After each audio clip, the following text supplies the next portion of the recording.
என்ன தனியா கண்டிருக்கா? என்னாச்சு இவளுக்கு? என்னாச்சு யானி ஷாலா இருக்க? அதுவா எனக்கு டேட் சாப்பிடணும் ரொம்ப ஆசையா இருக்கு. ஆனா எனக்கு ரொம்ப கால் வலிக்குது, என்னால பறிக்க முடியாது ஏறி. நான் எல்லாரும் சேர்ந்து உனக்கு பறிச்சு கொடுத்தோமா?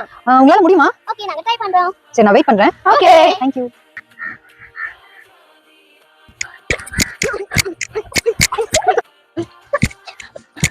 ஏய் குட்டி என்ன பண்ணிட்டு இருக்கீங்க? எங்க ஃப்ரெண்ட் வந்து டேட்ஸ் கேட்டாங்க, அதான் நாங்க பறிக்க ட்ரை பண்ணிட்டு நீங்க 4 பேத்தால சேர்ந்து டேட்ஸ் பறிக்க முடியலையா? இல்ல இவ்வளவு நேரம் பண்ணியும் எங்களால பறிக்க முடியல. ஆனா இன்னைக்கு நான் வேதாகமத்தோட பகுதி வாசிச்சேன். அதுல ஒருத்தனுக்கு இதே மாதிரி 4 நண்பர்கள் இருந்தாங்க. அவங்க நண்பனுக்கு என்ன பண்ணாங்கன்னு உங்களுக்கு தெரியுமா? தெரியாதே. ஓ தெரியாதா? அந்த கதையை நான் சொல்லவா? என்ன குட்டீஸ் கேட்க நீங்க ரெடியா? ஓகே ஸ்டார்ட் பண்ணலாமா? ஓகே.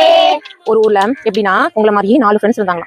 அவங்களுக்கும் ஒரு ஃப்ரெண்ட் இருந்தாங்களா. ஆனா அவங்களால என்ன பண்ண முடியலையா? அவர் ஒரு திமிர்வாதக்காரனா. அவரால் நடக்க முடியலையா, எதுவுமே தன்னோட லைஃப் ஸ்டைல் ஆக்டிவிட்டி எதுவுமே பண்ண முடியாம படுத்த படுக்கையாவே இருந்தாங்களாம். அப்ப இந்த 4 ஃப்ரெண்ட்ஸ் என்ன யோசிச்சாங்களா, எப்படியாவது இவங்களை சுகப்படுத்தி ஆகணுமே, நான் என்ன பண்றது அப்படின்னு யோசிக்கும் பொழுது ஆண்டவர் அற்புதம் செய்யறாருன்னு கேள்விப்பட்டு அந்த இடத்துக்கு எப்படியாச்சும் என் ஃப்ரெண்டை தூக்கிட்டு போய் அவர்கிட்ட போயிட்டு அற்புதம் பெறணும் அப்படின்னு அவங்க யோசிச்சாங்களாம். அதுக்காக ரொம்ப பிரயாசப்பட்டு அவர் தூக்கிட்டு 4 பேரும் 4 பக்கம் கட்டிலோட 4 பக்கமும் நின்று தூக்கிட்டு போனாங்களாம். ஆனா பார்த்தா அந்த இடம் ஃபுல்லா கிரௌடா, உள்ள போகவே முடியலையா. அப்ப என்ன பண்ணாங்க தெரியுமா? அந்த ஃப்ரெண்ட்ஸ் என்ன பண்ணாங்க, சோர்வடையவே இல்லை. எப்படியாச்சும் என் ஃப்ரெண்டை நானு சரி பண்ணணும், என் ஃப்ரெண்டை நானு குணப்படுத்தணும் அப்படின்னு சொல்லிட்டு இப்பதான் நம்ம வீட்டு எப்படி இருக்கு, மாடி ஃப்ளோர் எல்லாம் கட்டிருக்காங்கல்ல, அந்த காலத்துல எப்படி இருக்கும்னா கூரை இது மாதிரி ஓலை இதுலதான் வீடு கட்டிருப்பாங்க. அப்ப என்ன பண்ணாங்க, எப்படியாவது அந்த கூரையை பிச்சு என் ஃப்ரெண்டை உள்ள கரெக்டா ஆண்டர் கிட்ட இறக்கிட்டா என் ஃப்ரெண்டை அவர் குணப்படுத்திடுவாரு அப்படின்னு ஒரு பெரிய நம்பிக்கை அவங்களுக்கு. அதனால என்ன பண்ணாங்க, கூரை மேல் கூரையை அப்படியே பிச்சாங்களாம். பிரிச்சு எல்லாத்தையும் பண்ணி நான் ஃப்ரெண்டை மட்டும் உள்ள இருக்கிறதுக்கு 4 பக்கத்துலயே 4 அந்த கால் இருக்குள்ளே கட்டலோட காலுக்குள்ளே கயிறை கட்டி உள்ள கரெக்டா ஆண்டவர் இருக்கிற இடத்துல இறக்கினாராம்.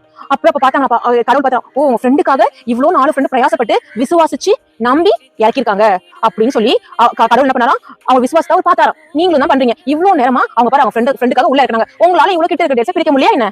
பிரிக்க முடியுமே. அப்ப ட்ரை பண்ணுங்களேன், சரிங்களா? ஆண்டி உங்களுக்கு ஹெல்ப் பண்ணவா? ஆண்டி தூக்கமா?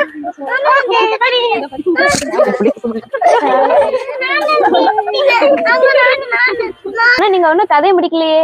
ஆமா இல்ல, நான் எதோட முடிச்சேன்? ஆண்டவருக்கு கொண்டு போற வரைக்கும் முடிச்சீங்க. ஆமா, அவங்க என்ன பண்ணாங்க, அந்த ஃப்ரெண்ட்ஸ் ஆண்டவர்கிட்ட கொண்டு போனாங்களா. அப்ப என்ன பண்ணாருன்னா ஆண்டவர் அந்த ஃப்ரெண்ட்ஸோட விசுவாசத்தையும் அந்த கடவுள் மேல உள்ள நம்பிக்கையும் பார்த்து அவர் என்ன பண்ணார் தெரியுமா, அந்த திமிர்வாதக்காரனை பார்த்து, நீ உன் பாவம் மன்னிக்கப்பட்டது, நீ எழுந்து நடந்து போன்னு சொன்னாரு. உடனே என்ன பண்ணான் தெரியுமா, அந்த திமிர்வாதக்காரன் உற்சாகமா எழுந்து நடந்து போனானா. நல்லா இருந்துச்சா? நல்லா இருந்துச்சு. அப்ப நீங்களும் உங்க ஃப்ரெண்ட்ஸுக்கு உதவி பண்ணுவீங்களா? ஓகே. இப்ப அத நம்ம ஃப்ரெண்ட்ட போய் கொடுக்கலாமா? வாங்க போலாம்.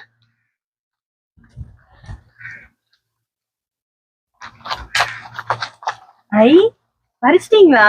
ஆமா ரொம்ப நன்றி. நம்ம எல்லாரும் சேர்ந்து சாப்பிடலாமா? ஓகே. நீங்களும் எங்க கூட சேர்ந்து சாப்பிடுறீங்களா?